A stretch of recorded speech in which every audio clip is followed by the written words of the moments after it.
1923ஆம் ஆண்டு ஆந்திர மாநிலம் காக்கிநாடாவில் காங்கிரஸ் கூட்டம் நடைபெற்றது. கூட்டத்திற்கு சென்ற நேருஜி அவர்கள் அருகில் நடந்த பொருட்காட்சியை காண சென்றார். அவரிடம் நுழைவுச் சீட்டு இல்லை.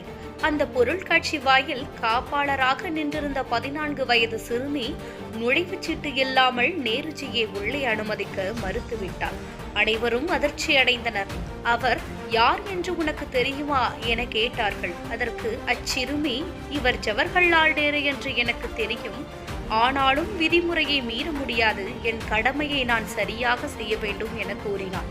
பிறகு ஒருவர் நுழைவுச் சீட்டுடன் வந்ததும் நேருஜியை உள்ளே செல்ல அனுமதித்தாள். அந்த சிறுமிதான் பின்னாளில் இந்தியாவின் மிகப்பெரிய சமூக தொண்டர்களில் ஒருவரான, கணக்கில்லாத சமூக பணிகளை ஆற்றிய, ஏழைகளின் மனதில் நீங்காத இடத்தை பெற்ற துர்காபாய் அம்மையார் ஆவார்.